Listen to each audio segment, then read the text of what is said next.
Ronaldo Corrêa de Brito é médico e escritor.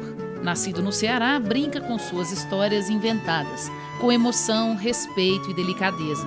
Sabe como poucas pessoas nos guiar por universos mágicos ou dolorosos, questionadores ou fantasiosos. E é para conhecer um pouco mais sobre esse escritor multifacetado que o Sempre um Papo recebe essa semana Ronaldo Corrêa de Brito para o lançamento do livro Estive Lá Fora. Estive Lá Fora é um romance sobre a conflituosa relação entre familiares diante da insegurança, do medo e da incerteza em relação ao futuro. Ronaldo Corrêa de Brito é também autor de O Pavão Misterioso, além de peças de teatro como O Baile do Menino Deus, o volume Crônicas para Ler na Escola, dos livros de contos Retratos Imorais, Livros dos Homens e Faca. Destaque para o premiado romance Galileia. Eu estou aqui hoje no Sempre um Papo, conversando e falando do meu novo livro, o romance Estive Lá Fora, que tem como cenário o Recife, o Brasil, e que tem também como pano de fundo os anos os finais da década de 1960 e início da década de 70, e conta a história de um jovem Cirilo, um jovem estudante de medicina, que anda à procura de um irmão desgarrado, um estudante de engenharia, que ligou-se à resistência política contra a ditadura. E, vão acontecendo mil peripécias. E é para ouvir essas e tantas outras histórias que o Sempre um Papo deseja a você um ótimo programa com Ronaldo Corrêa de Brito.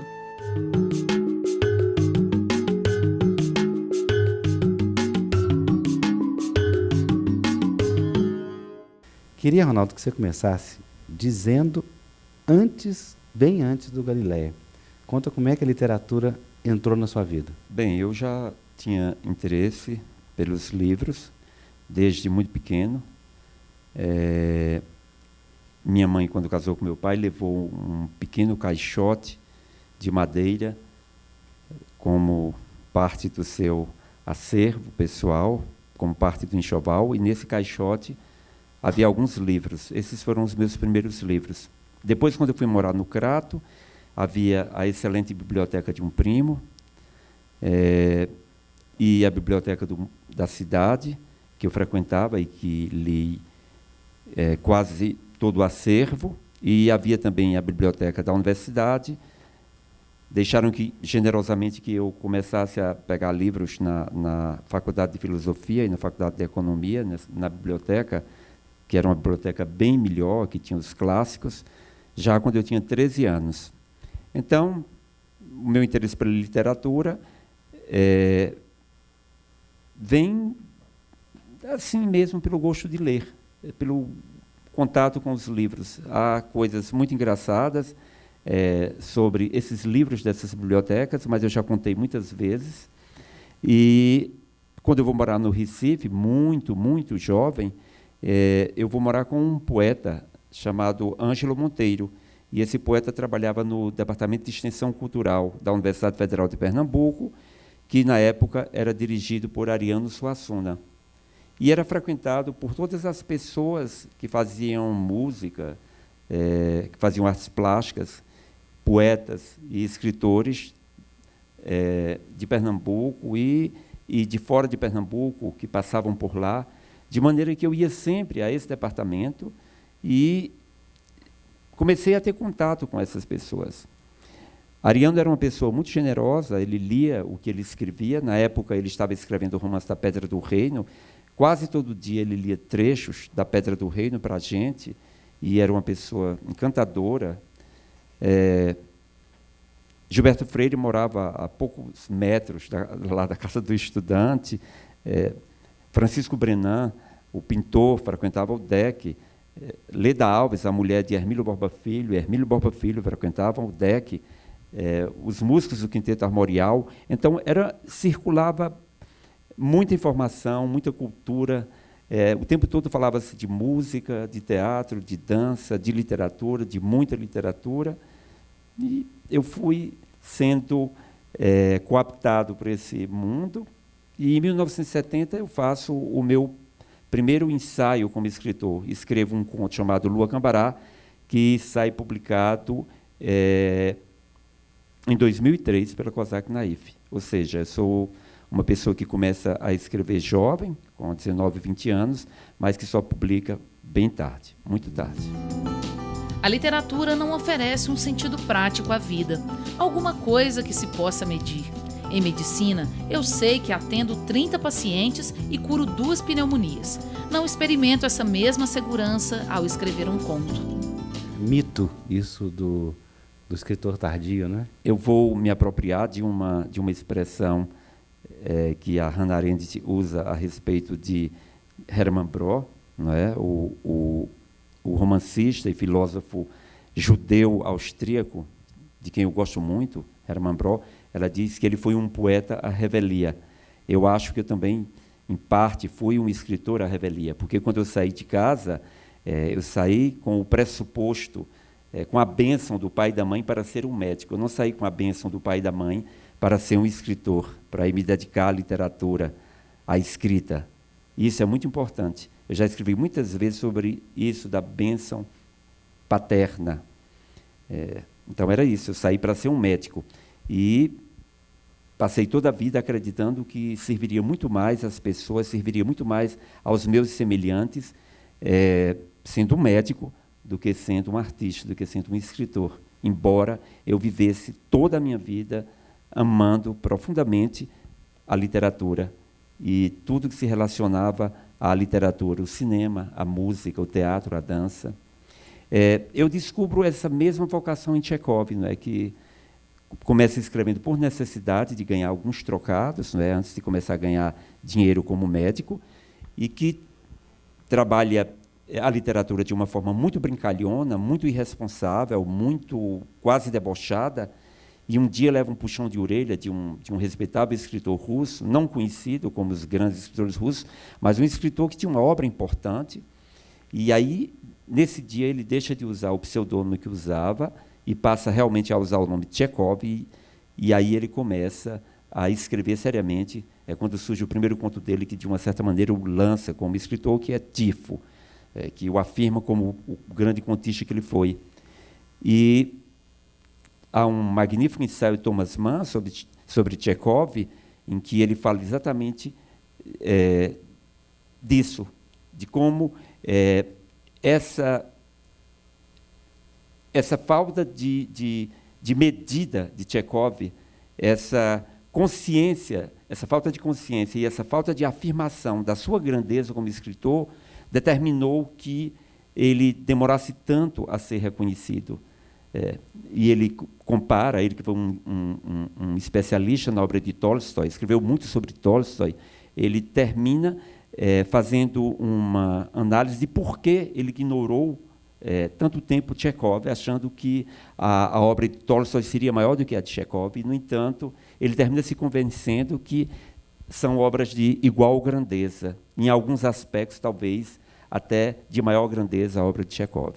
Então, eu acho que tem uma coisa mesmo que ver com isso, a mesma questão levantada por Hermann Broch, a de que seria possível servir mais ao semelhante através da medicina. E Tchekov nunca deixou de fazer medicina, sempre considerou a medicina a sua esposa, a sua vida, enquanto que a literatura era sua amante, era alguém que ele passava a mão de leve, quando, na verdade, ele se julgava mesmo um médico. Eu acho que comigo acontece algo semelhante. A medicina era a forma mais possível, mais prática, mais objetiva de estar a serviço dos outros, também de sobreviver, de ganhar com mais facilidade dinheiro para ajudar a família. Eu sempre fui arrimo de família, sempre tive que trabalhar para muita gente, muita gente. Isso também me aproxima muito de Tchekov, me aproxima muito também de Hermann Broch. Hermann Broch trabalhava tanto para os outros, tanto que adoecia, às vezes era internado por conta disso. Ele, às vezes, nesses internamentos, é que ele conseguia escrever mais, se dedicar mais a ele mesmo. Querida mãe, Hoje tive um domingo mais difícil do que os outros, apesar de um almoço delicioso e um passeio agradável pelas ruas da cidade. Quando retornei a casa, frustrado após uma tentativa de reconciliar-me com sua igreja, caí na cama e chorei como um desvalido. Não havia ninguém com quem eu pudesse conversar e a solidão aumentou meus temores de fazer algo errado contra mim. A senhora sabe do que eu estou falando. Todos nós tínhamos a impressão de que estávamos entrando num outro mundo, num mundo de fato mágico e sobrenatural, e o mundo da mais alta sacralidade, algo parecido com o céu. E eu costumava dizer, mesmo menino, que se o céu não fosse daquele jeito, eu preferia ir para o inferno.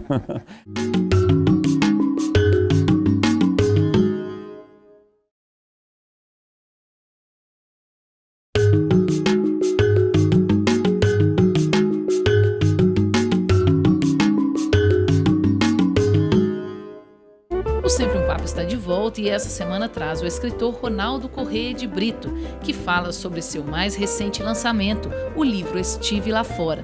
Costurando suas lembranças com sutilezas, Ronaldo nos guia por uma viagem bem pessoal, onde a infância, a religiosidade, o teatro e a imaginação se entrelaçam e nos fazem caminhar por muitos universos de fantasias. Assistir o Sempre um Papo com o Ronaldo Corrêa de Brito é uma oportunidade fantástica de reencontrar uma pessoa que tem muito o que dizer sobre o nosso tempo. É o autor de Faca, um dos livros mais interessantes já publicados no Brasil nos últimos, 20 anos, e que continua produzindo uma obra consistente, inquietante e instigadora. Ronaldo Corrêa de Brito, com certeza, hoje é um dos grandes escritores da literatura brasileira contemporânea, tanto no romance quanto no conto. Para nós, foi uma grande alegria tê-lo hoje aqui em Minas. Eu acho que todo escritor é um mentiroso, tanto que Jean-Claude Carrier, quando vai publicar as suas narrativas filosóficas do mundo inteiro, ele batiza o livro de O Círculo dos Mentirosos, não é? Então, eu trabalho com uma memória inventada, e minha memória ela é pródiga em ser memória e também é muito pródiga em imaginação. Então, como eu imagino todo dia uma coisa nova, então eu vou sempre reinventando o que eu próprio invento. Você compreende? Então, conta uma história nova hoje. Na verdade, eu ontem estava muito sério, talvez hoje eu esteja mais triste. Eu contava que o teatro grego, não é? Ele tem sua origem tanto nos ditirambos dionisíacos, também como no hábito de se amassar a uva na praça pública, né? No meio da praça era colocado um lagar de madeira, e a uva era jogada lá dentro, e as pessoas da cidade vinham e entravam ali e ficavam amassando a uva, e outras pessoas do lado de fora cantavam, batiam palmas, dançavam, freneticamente, as de dentro também dançavam, e havia esse frenesi, essa possessão dionisíaca. E então, desse girar em torno, desse cantar, surgiu a forma do teatro grego, surgiu o teatro dionisíaco, não é? Então, eu dizia que, de uma certa maneira, o teatro na minha vida também nasce de certas rodas. Havia no interior o costume de se estender um lençol nas salas das casas.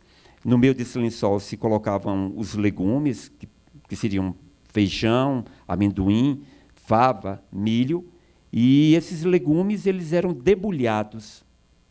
E para que a noite ficasse mais agradável, algumas pessoas cantavam, tocavam viola, cantavam-se romances antigos, romances clássicos, eu sei, uma centena de romances, e se contava história, histórias da tradição oral, histórias da mitologia local, e também, se havia algum letrado, esse letrado podia ler, trazer textos selecionados e ler para aquela plateia de trabalhadores.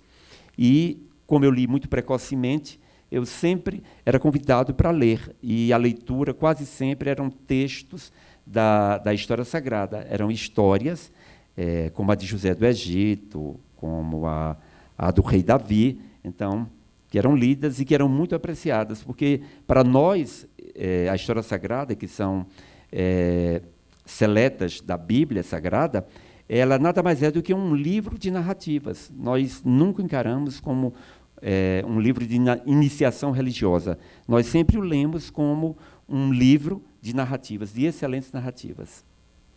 Bom, desse teatro inicial, eu parto para o teatro da igreja. Eu me iniciei também muito cedo na grande teatralidade da igreja, e dizer isso aqui em Minas Gerais é falar no lugar onde talvez esses rituais da igreja, esses autos sacramentais, tiveram a mais alta expressão no Brasil, não é?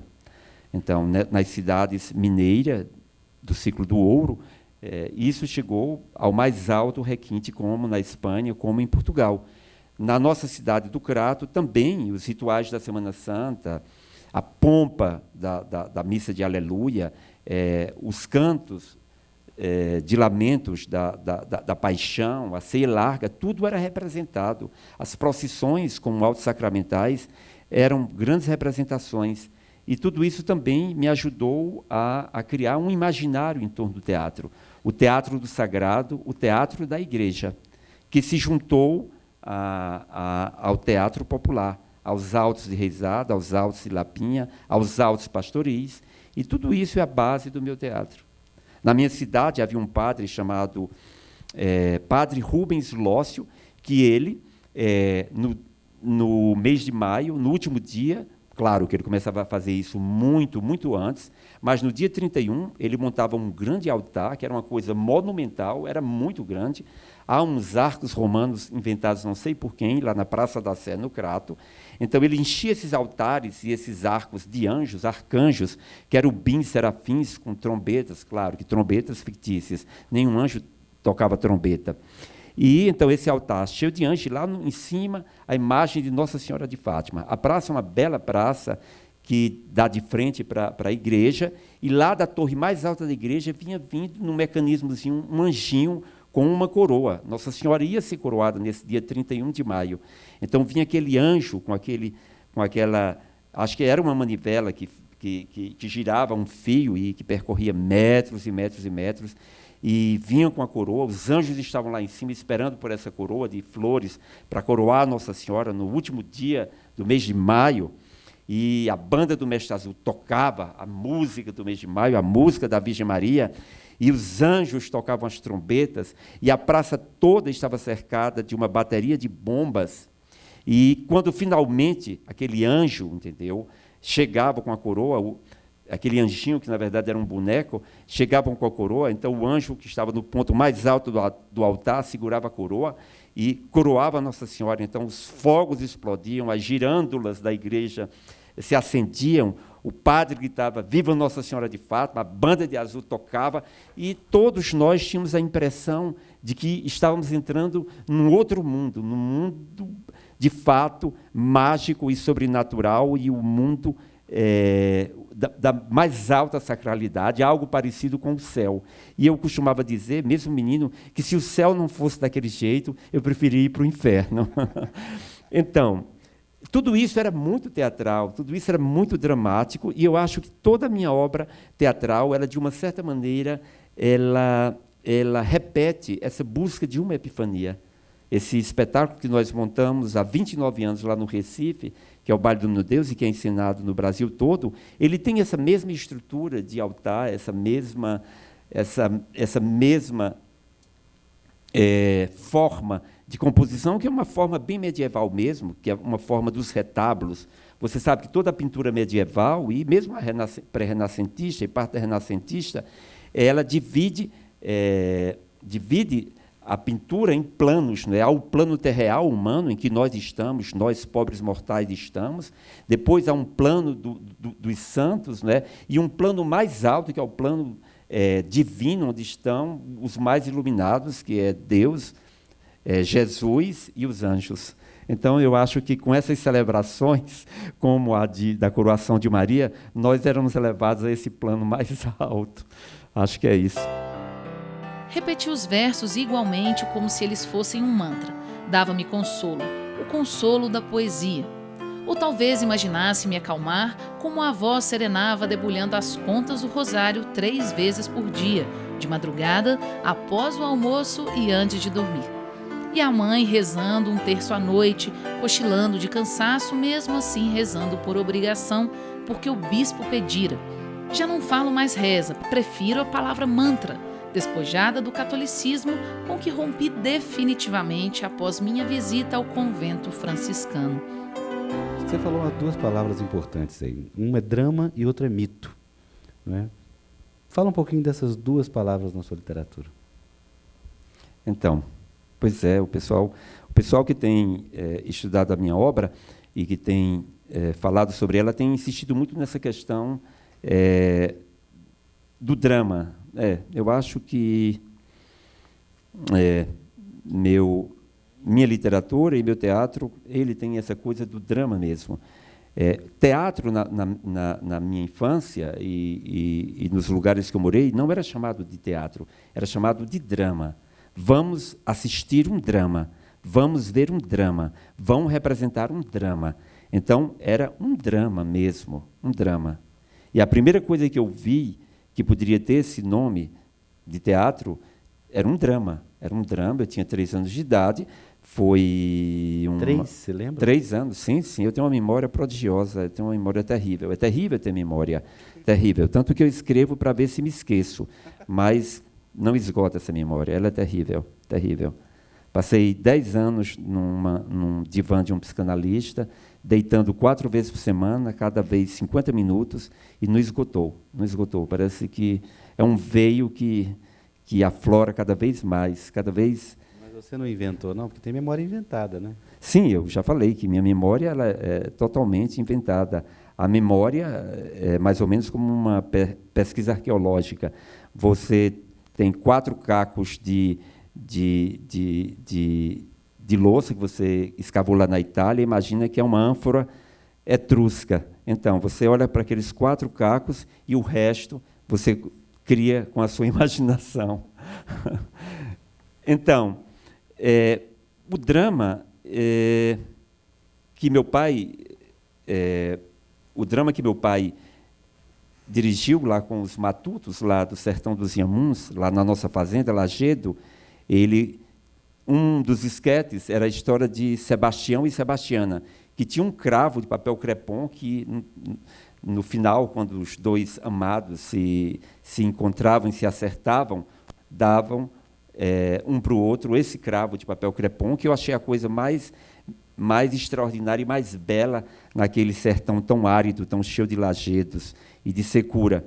E aí fiz meu pai jurar que me daria aquele cravo e o cravo desapareceu. Então, eu acho que parte do meu drama e parte da minha busca por esse teatro se dá por conta da perda desse cravo. Barrados na festa, Cirilo despediu-se da companhia imaginária de atores, prometendo rever os colegas qualquer hora. Caso se escondesse por trás de uma árvore, daria boas gargalhadas assistindo às trapalhadas dos pescadores.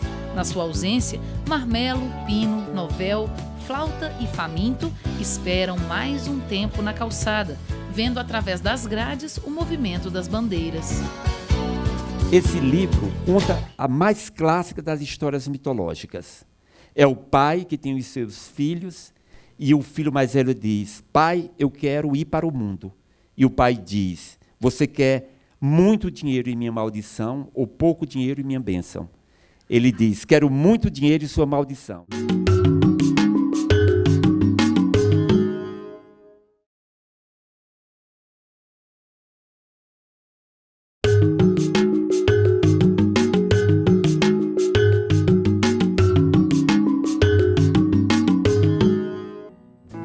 O Sempre um Papo desta semana recebe o escritor Ronaldo Correia de Brito, que neste bloco fala sobre a importância das referências literárias para a sua escrita.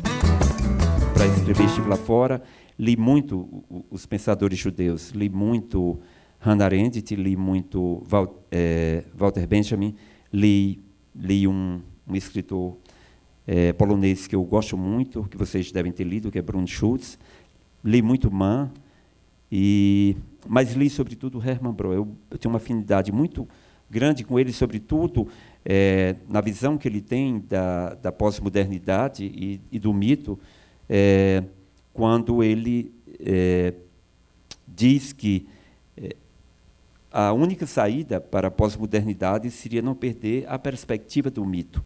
Então, como eu vivi num mundo muito mítico, trabalhei sempre muito com mitos, algumas narrativas minhas são bem imersas dentro desse mundo.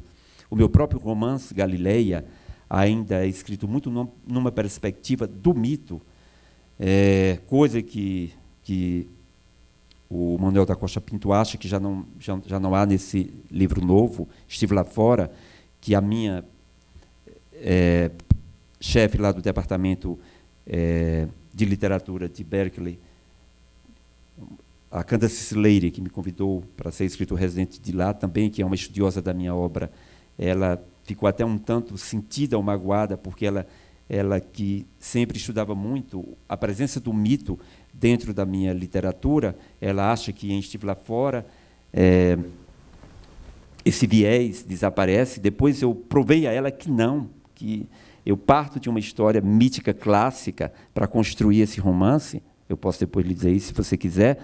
Pois então, eu, como Hermann Broh, também vejo como saída para a nossa pós-modernidade não perder essa perspectiva do mito, da tradição mítica. Acho que o homem perderá muito. Quer dizer, já houve, esse corte é muito antigo, né? Esse corte existe desde os gregos, quando Heráclito diz, eu agora vou sair atrás de encontrar a mim mesmo.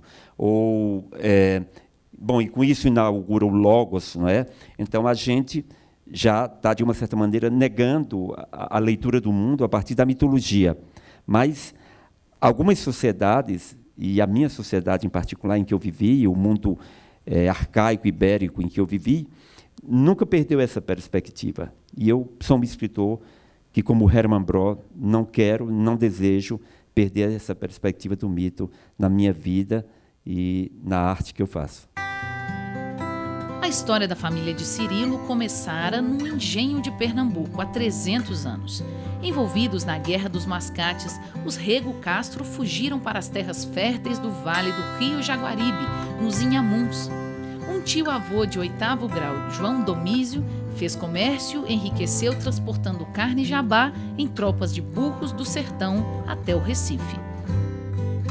Por que a opção do romance urbano no Estive Lá Fora?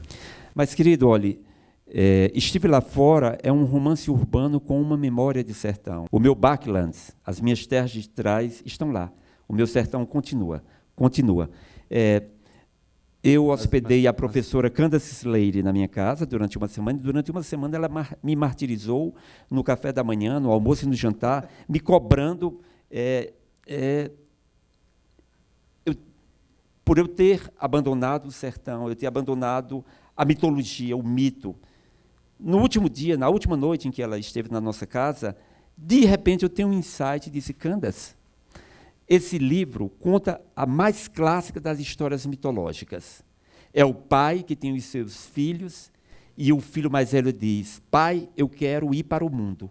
E o pai diz, você quer muito dinheiro e minha maldição, ou pouco dinheiro e minha bênção? Ele diz, quero muito dinheiro e sua maldição. E vai, e se desgarra. Mas um dos filhos. O mais velho. O segundo diz, pai, eu quero ir para o mundo. E o pai diz, você quer muito dinheiro e minha maldição, ou pouco dinheiro e minha bênção? Que se dizia minha benção, como é mesmo no português arcaico. E ele também escolhe muito dinheiro e vai e se desgarra. O terceiro filho diz, pai, eu quero ir para o mundo. Então o pai diz, vai e encontra teus irmãos. E resgata teus irmãos. E recupera teus irmãos. E diz, você quer muito dinheiro e minha maldição, ou pouco dinheiro e minha bênção? Ele diz, eu quero pouco dinheiro e sua bênção. O pai dá quase nada a ele de dinheiro e o abençoa. E ele é bem-sucedido.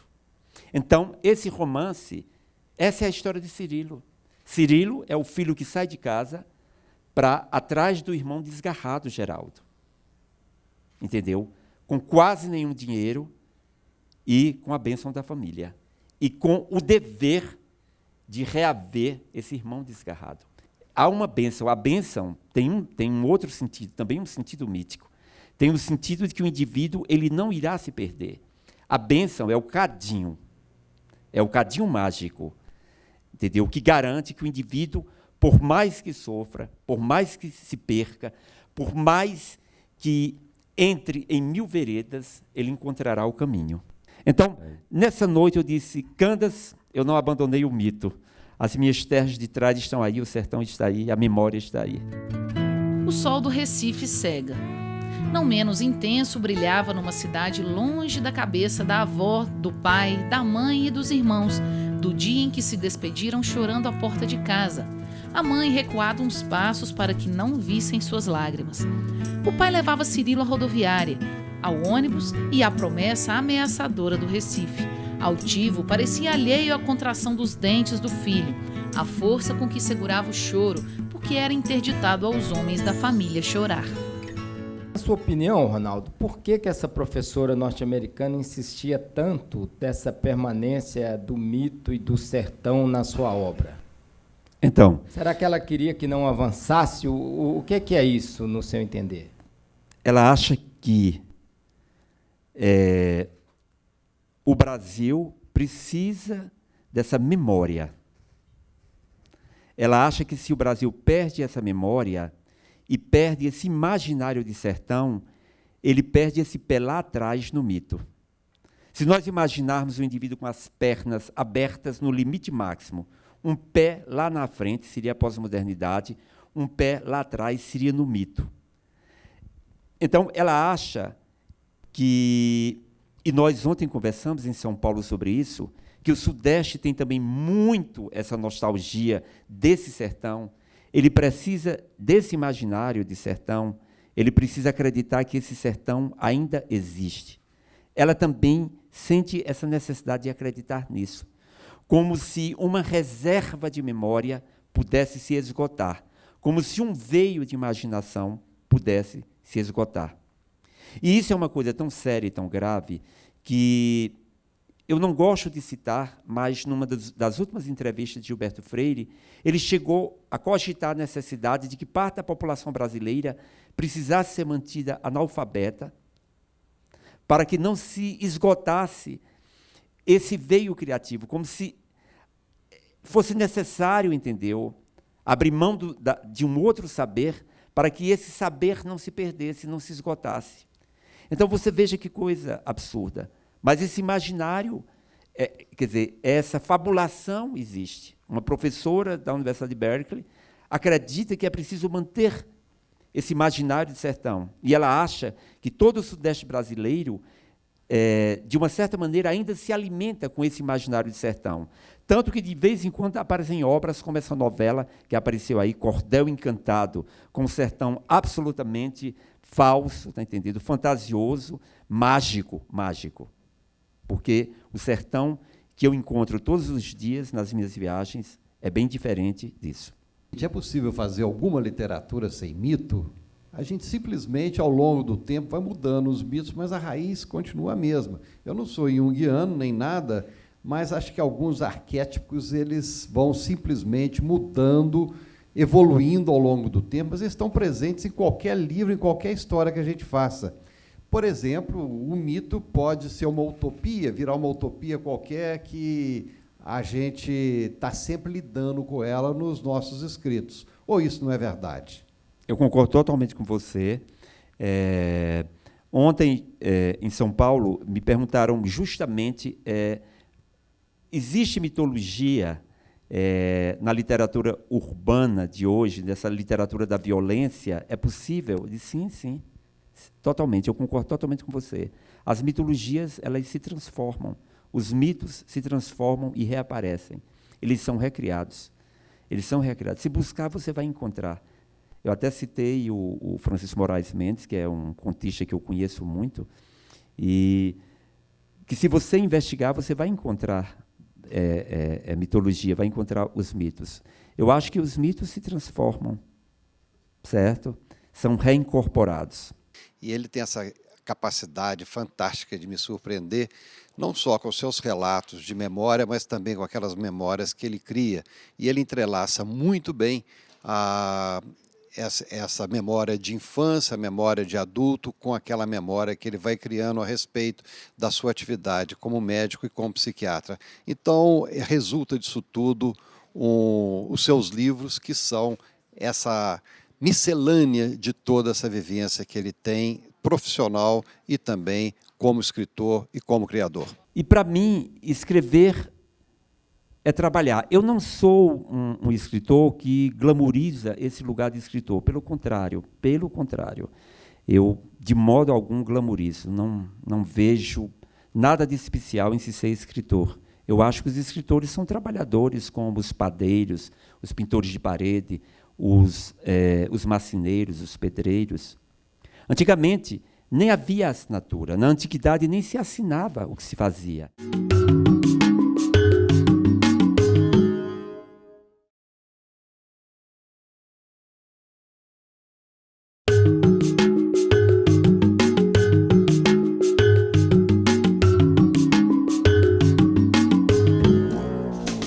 Medicina e literatura, vivências e histórias inventadas. No mundo do escritor Ronaldo Corrêa de Brito, tudo se encontra em um único caminho para a expressão de sua literatura.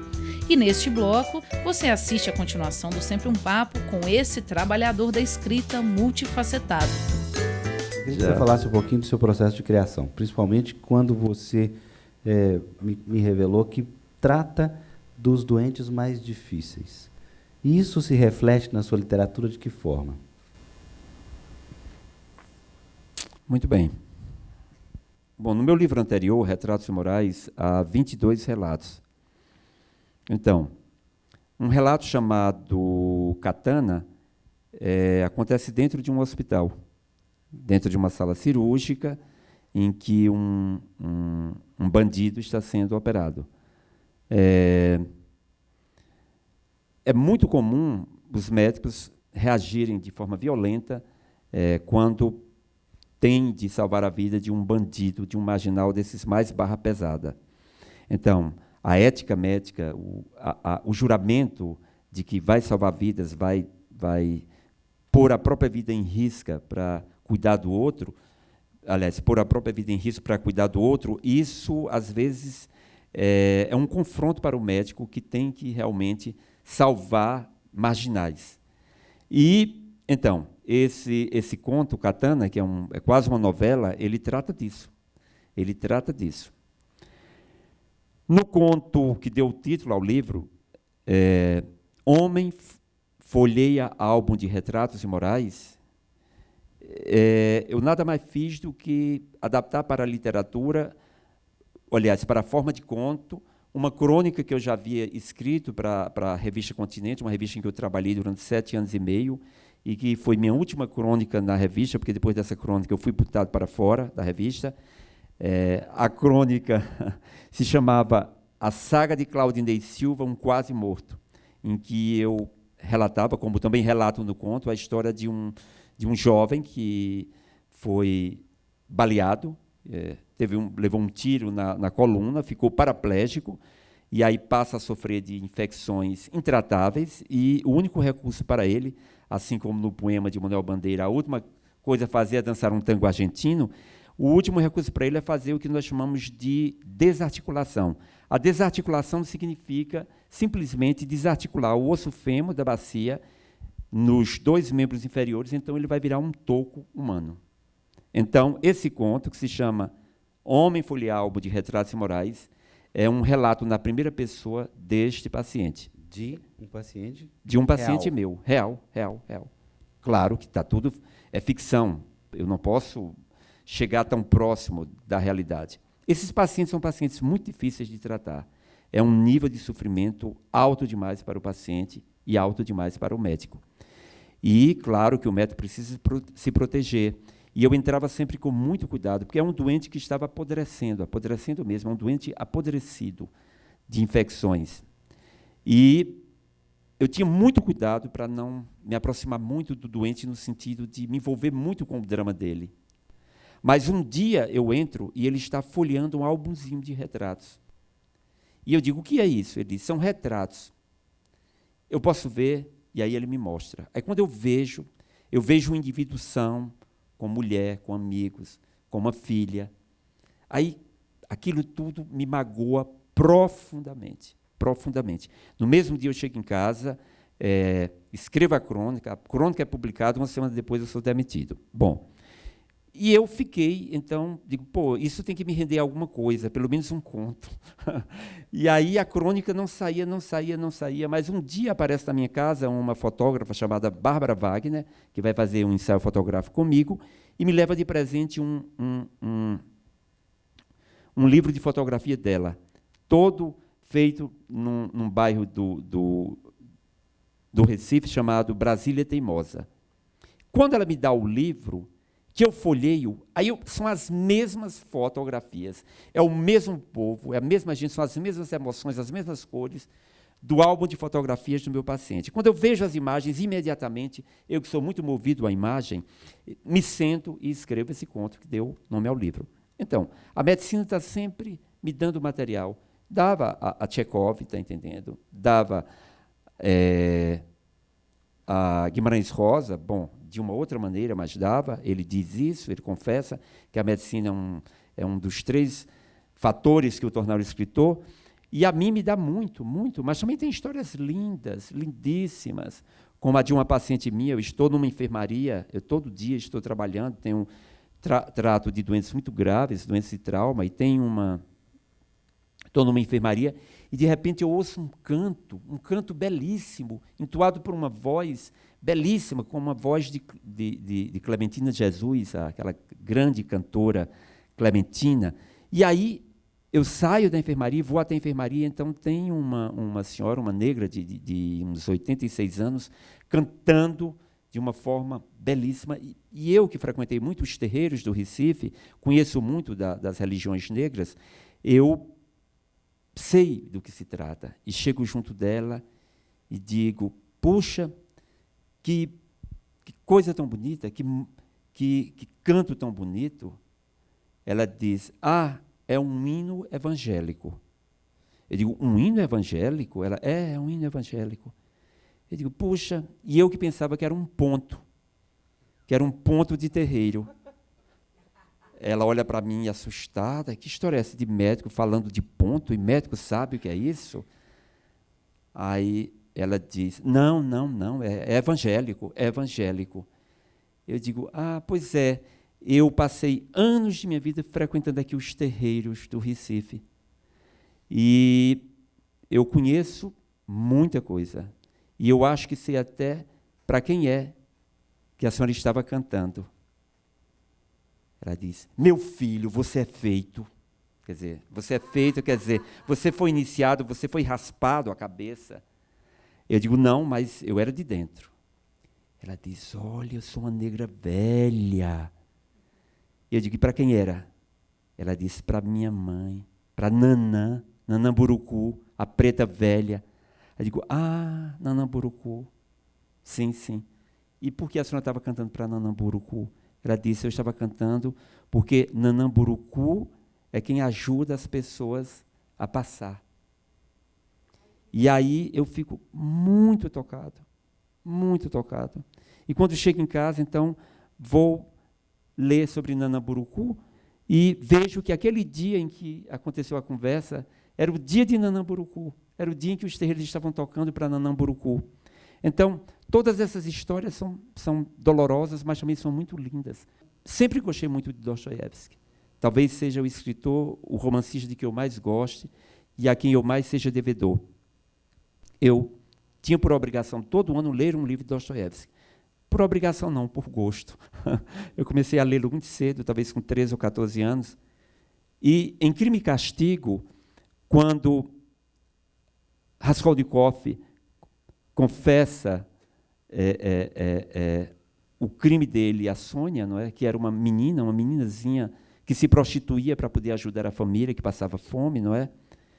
E então ele cai de joelho diante de Sônia, e Sônia não admite que ele se ajoelhe, ele tem um parentesco com a nobreza, porque ele e quer que ele se erga, e ele diz que ele, na verdade, não está ajoelhado diante dela, ele está ajoelhado diante do grande drama humano. Então, eu acho que a medicina, assim enxergava Tchekov, e assim enxergo eu, nos dá essa possibilidade de todos os dias a gente se ajoelhar diante de grandes dramas. Há um longo percurso até se alcançar a compreensão da morte. Nos últimos dias tenho fantasiado sobre um instante em que minha avó encontrou o marido sem vida na margem de um rio. Imagino que demorou a compreender o que ele fazia deitado sobre o sol quente, os olhos abertos para o nada. Primeiro, a avó se incomodou com farelos de bolo presos ao bigode e à barba, um desleixo imperdoável num homem tão elegante. Você falou sobre ter viajado para fazer a sua literatura. Gostaria de saber quais países você esteve e como foi a experiência de formação da sua literatura ou desse livro. Eu teria alguma dica com relação à técnica literária, quanto a produzir, se você é partidário daquela ideia de que o escritor tem que estar inspirado, ou talvez você seja partidário daquela ideia de William Faulkner, que ele não precisa estar inspirado. Ele diz que nem sabe o significado dessa palavra inspirado, ele simplesmente sentava e começava a escrever. Eu falei que, quando terminei o romance Galileia, eu viajei pelos lugares que eu cito no romance, né? Eu fiz a viagem que eu havia descrito no romance e que encontrei as mesmas coisas de que eu havia falado. Walter Benjamin classifica os narradores em duas categorias, os viajantes e os sedentários. Eu não sou um escritor viajante, eu sou um sedentário. Eu sou uma pessoa que gosta de estar em casa, no seu lugar de criação, no meu escritório, com os meus livros ao lado. Eu sei em cada instante o que eu posso alcançar rapidamente quando busco. E esse lugar é o meu lugar de criação. Os meus santos todos pairam ali. Eu não sou um viajante, repito, sou um sedentário. As minhas viagens são muito interiores. Eu viajei muito pouco para o exterior. Eu fui ser escritor residente em Berkeley, mas fiquei um tempo até muito curto, nem aceitei ficar muito tempo. Eu sinto muita necessidade dos meus lugares e dos meus hábitos. Sinto muita necessidade. De fato, William Faulkner, ele insistia no trabalho, de que o indivíduo tinha que sentar e trabalhar. Mas também ele dizia que, quando o indivíduo está escrevendo um romance, ele tem que estar muito atento, porque os personagens vão passando por ele, vão passando e passam em velocidade, não é? E ele tem que agarrá-los, senão ele os perde. Ou seja, ele tem que estar trabalhando. Então, quando você está criando, você tem que trabalhar muito, você não pode ter descanso. Nesse romance, Estive Lá Fora, os sonhos que o personagem Cirilo sonha foram sonhos que eu sonhei como se fosse Cirilo, o que prova o quanto é simbiótica a relação criativa entre criador e criatura. O quanto é forte esse vínculo, certo? E, para mim, escrever é trabalhar. Eu não sou um escritor que glamouriza esse lugar de escritor. Pelo contrário. Eu, de modo algum, glamourizo. Não vejo nada de especial em se ser escritor. Eu acho que os escritores são trabalhadores, como os padeiros, os pintores de parede, os marceneiros, os pedreiros. Antigamente, nem havia assinatura. Na antiguidade, nem se assinava o que se fazia. Está entendendo? Giotto não assinava sua obra, até porque seus afrescos eram criações do que ele chamava da sua corporação de ofício. Eram corporações de muitos artistas, muitos artesãos. Então, a modernidade inventou essa coisa, a assinatura, e tornou o escritor algo extraordinário para o consumo e para o maltrato. Eu não concordo com isso, não concordo absolutamente. Eu reivindico para mim um lugar de trabalhador. Salto no claro.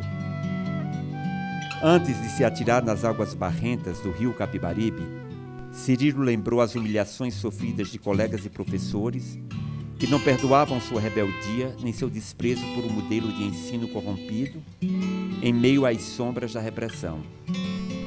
Por 2 vezes escapara de um massacre durante as aulas e quis desistir do confronto. Sentia um absurdo desejo de repetir João Domício, o tio arrastado pela enchente do rio Jaguaribe, o corpo branco perfurado de balas, irreconhecível no redemoinho da correnteza. Não passou pela cabeça de Cirilo a questão se a vida valia a pena, nem foi a ausência de motivos lógicos para viver que o trouxe à ponte em que se debruça. Sua revolta não se filia a nenhuma causa revolucionária como a do irmão Geraldo. Teria abjurado toda a verdade proclamada para continuar andando pelos becos infames do Recife em meio ao lixo e à merda. Os suicidas jogam com a morte uma peleja cheia de malícia e sedução, trabalham estratégias ao longo de anos e o que chamam de impulso é apenas a cartada final.